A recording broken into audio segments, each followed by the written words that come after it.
All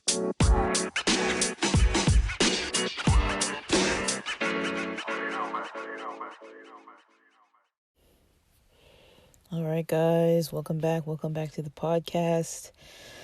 Oh man, it's been a couple days, but I'm still recording. I'm still putting out episodes, but right now I'm kind of stockpiling. So where have we left off here? Sometimes I use my current life as a method to determine what I might record about. And so, I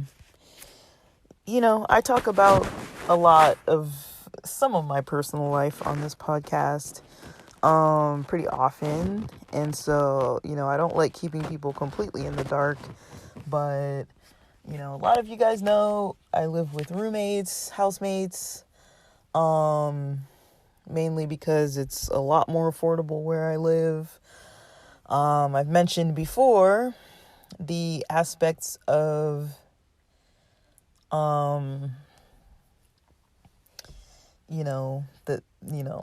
the complexities of being of a certain age, like my age in my 30s, and living with people who are also living with housemates. And so there are a couple things that I'm going to start talking about, but this is my break in the middle of my work today.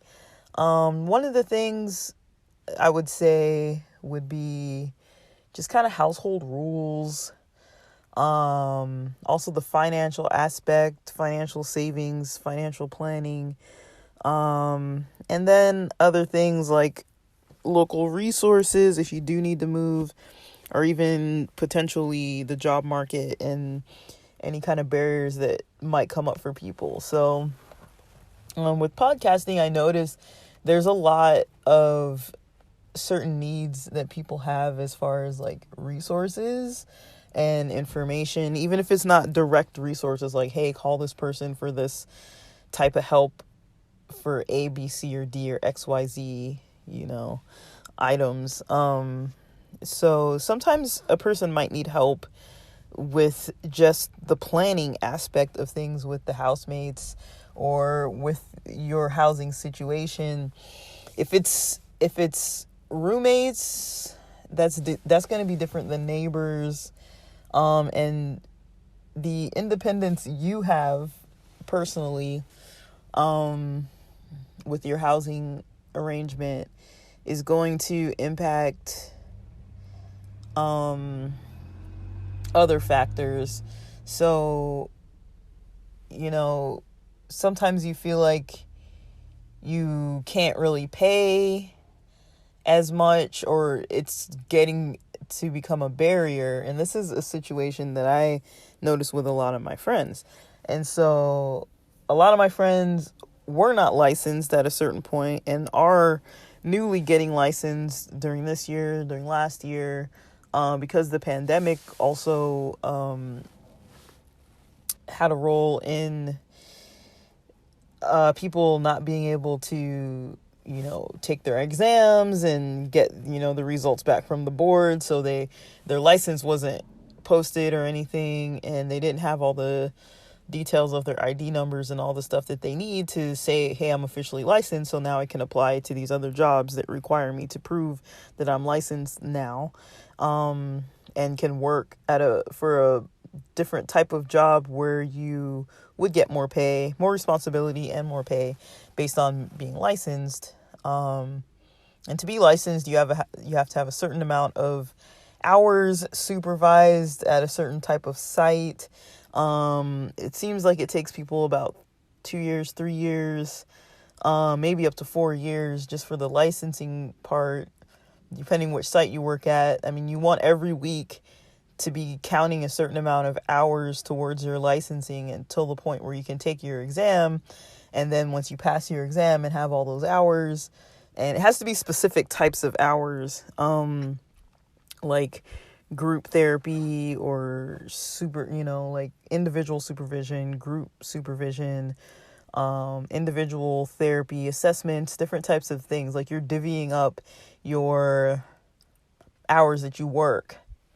So that's just the field that I work in, where a lot of people come from psychology or social work or marriage and family therapy, couples family therapy, those types of backgrounds, and they go from a bachelor's, master's, and then having no license as a master's to getting a license as a master's, or they go and get a doctorate, PsyD, or PhD, or whatever type of doctorate they get that's relevant. So these are what the options usually would look like. And that boosts people into a different place where they can afford to pay more. So where I live, I'm renting at under $800 to have my own private bedroom, but in a house shared with there's 5 of us total.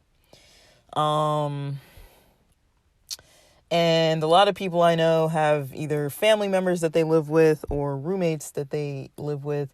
And the few people I know that rent on their own are usually going to be paying $1,500 or so on average for a studio of their own.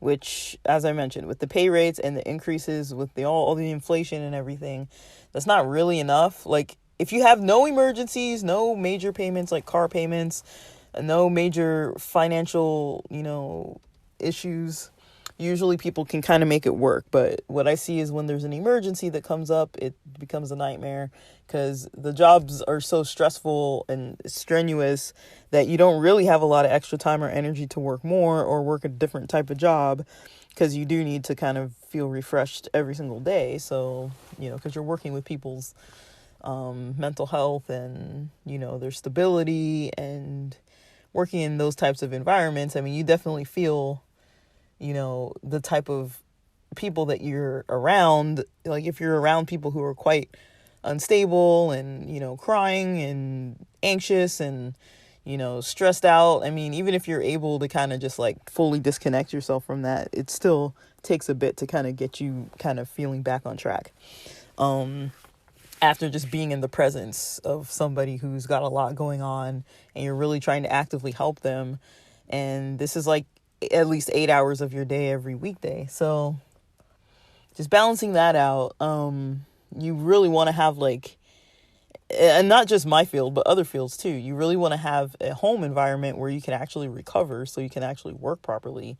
But then that also is part of this cycle of, okay, if you're not living with people and your neighborhood's okay and your neighbors are all right, and you're not living with anybody else, but you're paying way more, that can be a financial burden. Or you can have some kind of social burdens when you're living with people and they just have really terrible boundaries.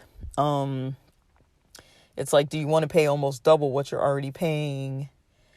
So I can give you an example because, I always have examples, unfortunately. So I've got a situation where,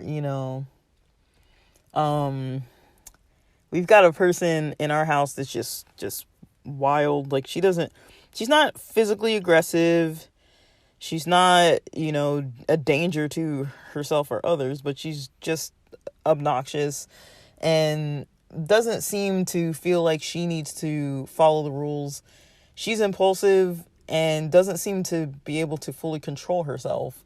Meaning, she'll, I work from home most days, so I'm, at my computer, on my phone, calling clients, having sessions, calling providers. We share a wall and she's over there having her episodes where she's yelling and I can hear like word for word through the wall what she's saying. And I mean, she kind of doesn't really, we don't really think she's actually using the phone. It seems like she's kind of responding to some form of internal stimuli, and it's whatever. For me, it's not really a scary thing. It's just more of an annoying thing because it's dude, I'm working, and then if she's in an episode, you can't really talk to her. So there's no reasoning with her when you're trying to be like, hey, can you please quiet down? She just wants to argue and bicker, and she gets a little like, just she's not really fully all there. And so, and then the other times when she is fully there, she's, at least right now, she's finally working. So she'll go to work and she'll leave and go to work and stay at work all the time. And so she gets home around 4 in the morning. And then she doesn't have to be at work until about 6 p.m. or so. And so the whole time I'm home working, she's sleeping. So I'm disrupting her while she's trying to sleep. And then she wakes up and she's disrupting me because because I'm working while she's sleeping. And so she can probably hear me on the phone and in my meetings and in my Zoom calls and stuff like that. And then, because our walls are super thin. And then I can hear her when she's having her issues in her room. And so it's kind of like she doesn't think that the things that she's doing are any different from the things that I'm doing. So because she has this weird work schedule now, because she hasn't had work since about like Veterans Day, and she's been working for like 3 weeks now. So because her car's been broken down since near Veterans Day, and she hadn't had work, she hadn't had income, and she's borrowing one of the other housemates' cars all the time. A really old car that like this guy only really drives it like to the store locally and stuff. And so she's putting miles on it. She's putting wear and tear on it. There's going to have to be more money invested on his part, as well as her already having borrowed money from him to get her car towed home, and then her borrowing money from him for other stuff. And then the rent's due today, and he's kind of like upset that she hasn't paid it yet, and she needs the car later, and he's like trying to be nice about it and stuff. And it's like, oh my gosh, like she's really out of control, right? But the rent's cheap. So the conversation I was having with him is like, how long do you really let somebody keep crossing the house rules and crossing boundaries of other people? I mean, I have to work from home. Like, I can talk in the car, but it's like, I can't be like out in the car all day long, just like working from my computer in the car, even though I get Wi-Fi and stuff. I mean, that's like weird, it's like I have a desk, I have a house to work in and a chair and stuff, so that I should work in the house. But I mean, at this point too, this person has kind of outstayed their welcome of us really trying to accommodate her, because she is so like out of control, like with her situations. There was a point where she would come knocking on the door 2:30 in the morning, 3 in the morning, 5 in the morning, like when people are sleeping. And the house is with so many thin walls, wood floors, it echoes. So you can hear her. She stomps around, she slams the doors. Like, she just doesn't really consider, oh, how's this going to affect other people who live here the way that I'm being right now? She doesn't seem to really care or notice.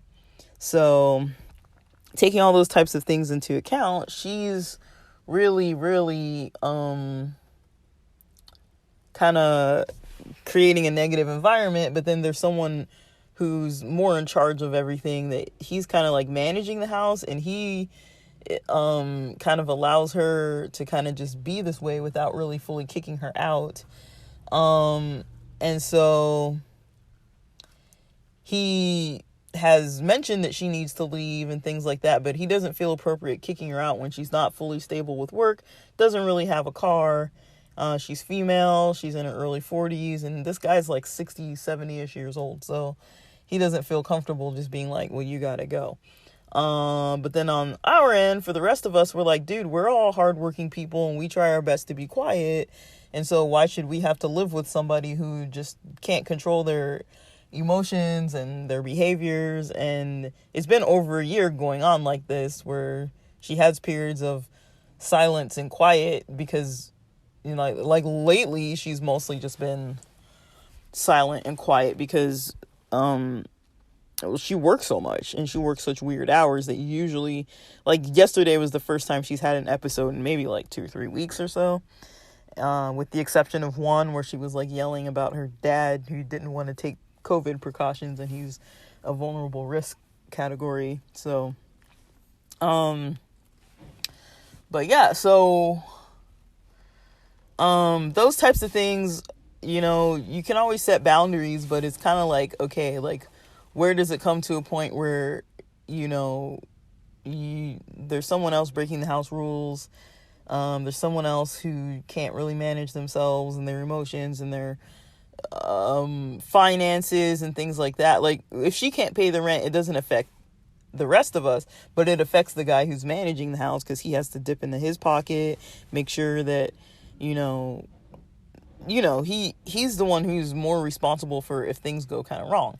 So those kind of things. And it's like, we all kind of care for each other somewhat, because I've been here like 3.5 years or something like that. And so the reason why I like this house is because, I don't mind living with people who are in their like 60s, 70s, like nearly retired and stuff. It's like, it's cool, because at least like they're not really doing anything that's really going to be too concerning. I mean, they're just older people, and I kind of like that they have a maturity about them.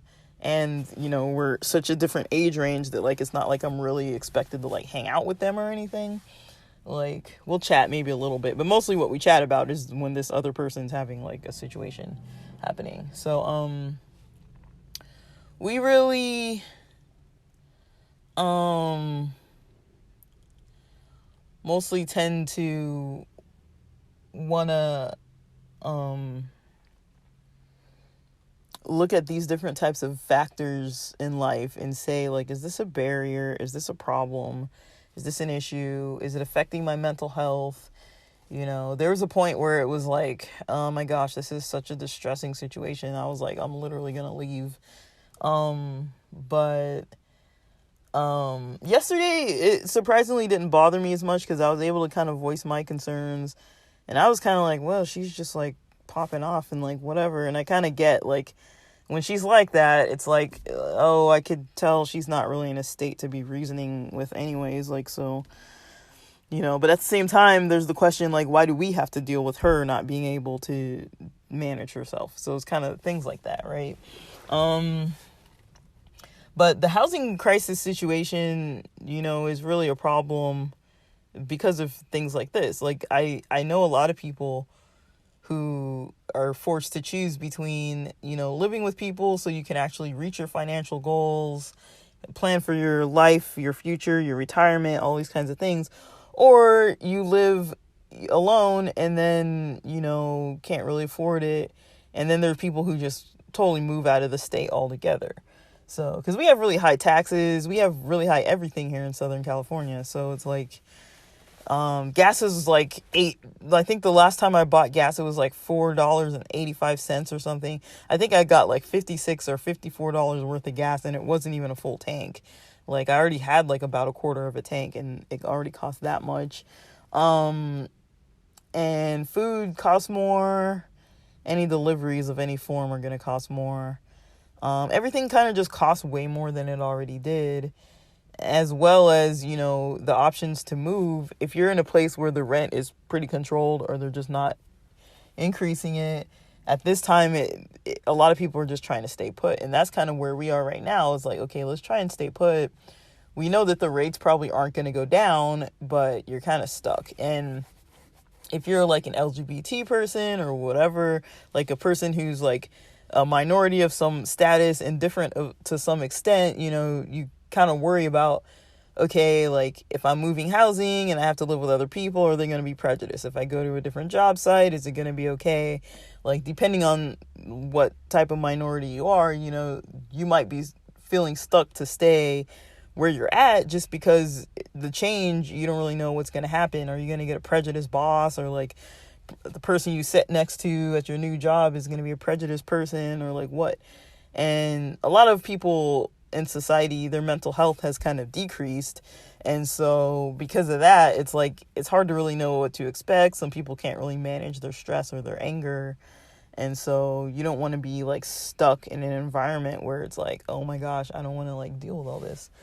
But anyways, that's kind of one method of looking at things. That's kind of what's been going on with me lately, which is why I'm pretty exhausted. But I don't really have any major issues with any kind of major stuff.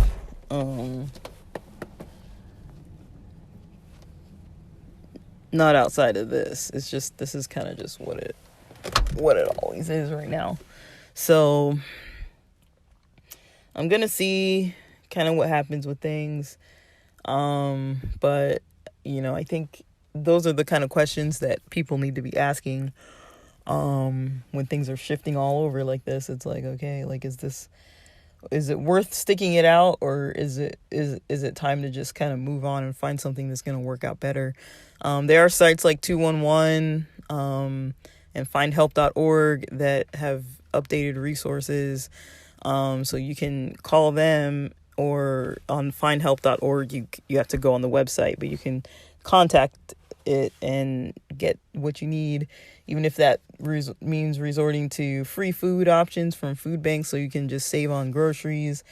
Some places have transportation vouchers for like public transit, or like even I don't know any place that has just like an easy bus pass or gas pass or anything like that, but they might exist. It might just depend on the zip code. Definitely housing resources, places that have been like verified, even if it's shared housing. So stuff like that, you can always just find something that makes a lot more sense. So there is support out there if you kind of need it, but